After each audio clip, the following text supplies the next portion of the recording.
Olá, tudo bem? Eu hoje queria falar com vocês sobre o epistemicídio, né? O epistemicídio ele está na base ali, né, do etnocídio, né? E é muito importante que a gente possa entender. Eu vou falar para vocês antes, para que a gente possa entender o que é isso, de onde se estruturou esse pensamento, né?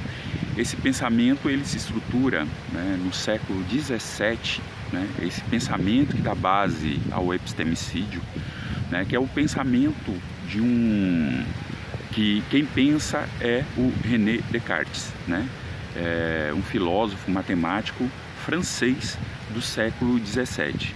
E qual é que funda o pensamento dele? O que funda o pensamento dele, né, é uma frase que ele fala: penso, logo existo, ou penso, portanto sou. É mais ou menos isso. Tem problema essa frase? Tem muito problema. Porque, né, o que ele fala? Eu penso, logo existo. Então, o que ele diz? Né? O meu pensamento, né, é mais importante do que outros pensamentos. Portanto, né, você só é se eu pensar, né? Senão, você não é. Então, para validar o seu pensamento, né, eu organizo um método, né, para dizer, olha, esse pensamento aí, ok. Só que, ao organizar o método, você também organiza a partir de você e não a partir do outro, né? Então, seria diferente se ele falasse: nós pensamos, logo existimos. Por quê? Porque ele respeitaria a diversidade de pensamento, as diversas formas de construir o pensamento. Portanto, né, o Descartes, né, o pensamento cartesiano nega o outro. Infelizmente, né, o pensamento ocidental, do qual, né, foi imposto aqui em Pindorama, em Abhyayala, né, o pensamento ocidental, que é eurocêntrico, etnocêntrico, né, ele está dentro das nossas universidades. Portanto, né, nós temos nas nossas universidades, né, um pensamento epistemicida, né, que não aceita as diferenças de como se constrói o pensamento. Então, isso é importante para que a gente possa entender, né, o epistemicídio, que foi o que ocorreu aqui com os povos de Pindorama, de Abhyayala, desde o primeiro momento da invasão, né? Tem registros, por exemplo, de uma conversa de um Tupinambá, né, com um viajante, se eu não me engano, holandês. Depois eu coloco aí para vocês o título do texto, que é do Carlos Caldeira, um historiador, né, que ele vai discutir, né, a teoria do valor. A teoria do valor, né, que vai surgir, entre aspas, na Europa, porque o pensamento do Tupinambá foi muito, sofreu de muito processo de epistemicídio, né, vai surgir, né, aí por volta do século XVIII, XIX, na Europa. Vejam só, e já no século XVI, ou antes do século XVI, na verdade, os Tupinambás já haviam pensado sobre, né, a teoria do valor. Só para a gente ter uma ideia do que é isso, né? A gente tem, por exemplo, em Abhyayala, várias tecnologias avançadas, como pirâmide, como a sofisticada agricultura, né, que vários povos criaram, né, em alturas, com irrigação absolutamente sofisticada, e que, né, essas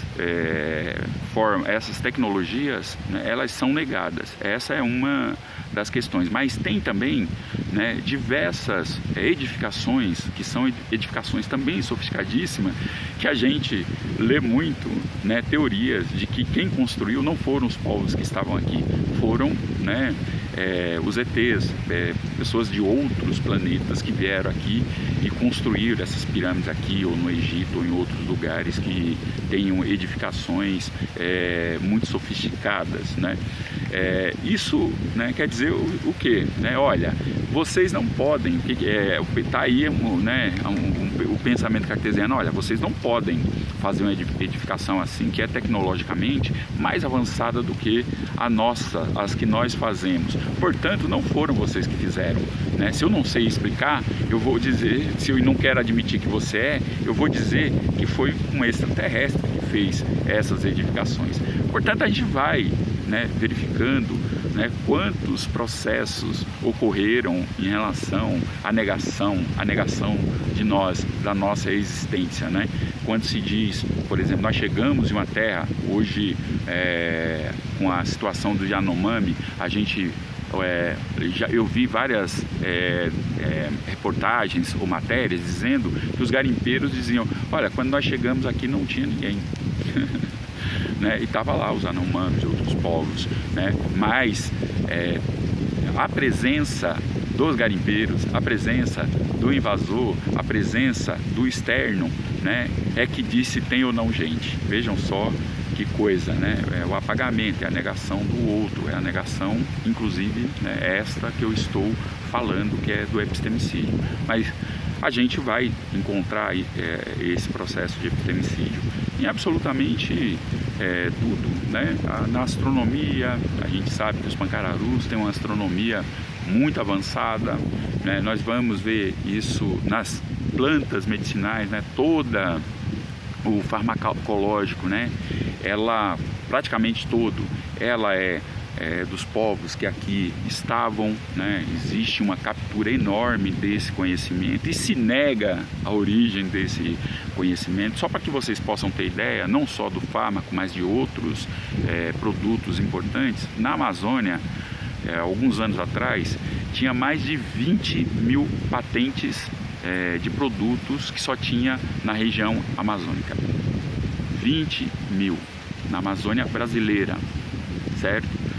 E a maioria dessas patentes estavam sendo pedidas pelo Japão. Só para vocês terem uma ideia, que o Japão jamais teve uma diversidade tão grande como a nossa e não tinha nenhum desses produtos, né, no Japão. Então, só para que vocês possam ter a ideia do que isto tem de significado, né? A gente tem uma empresa de cosmético aí, famosa, né, que ia na região Amazônia, na Amazônia e chamavam lá os indígenas e falavam, olha, se você trouxer, tragam plantas e digam qual é o significado disso. E aí, né, os indígenas achando que não era nada demais, porque era uma relação cotidiana, né, que se tinha ali com a mata, com aquele pedido, né, iam e faziam isso. Essa empresa de cosmético ia lá, né, pegava esse conhecimento, fabricava os seus produtos, né, e, né, tinha um dado ali de ajuda, né, para o indígena que trouxe aquela informação, R$200, R$100, enfim, absolutamente nada, e tinha se apropriado de um saber local, né? Então é isso, o epistemicídio é você negar o outro, você dizer que o outro só existe a partir do seu pensamento, né, e se apropriar daquilo que o outro produziu, né, ao longo, né, de várias gerações. E é isso, é importante que a gente saiba que as nossas universidades ainda têm um pensamento muito epistemicida. Então é preciso que a gente possa descolonizar o que tem que ser descolonizado. O epistemicídio precisa ser descolonizado e decolonizar, né, o pensamento que, né, não são adequados, né, a nossa existência, a nossa convivência, enfim, né? Tirar aquilo que não interessa à humanidade. Então a gente precisa decolonizar. Então é isso, né? Nós ficamos aqui então com essa reflexão a respeito do epistemicídio, que é muito importante que a gente se aproprie para que a gente possa superar determinadas visões que nós temos em relação ao pensamento dos povos indígenas que aqui estavam em Pindorama e Abiyaiala.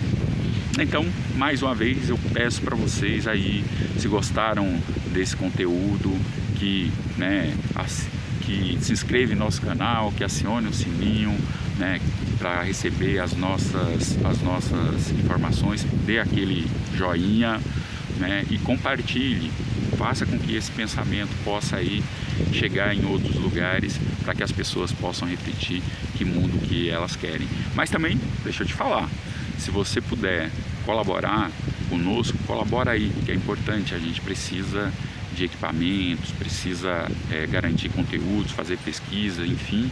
Então faça isso para nos ajudar doando aí no nosso Pix, que é tvembaú@gmail.com.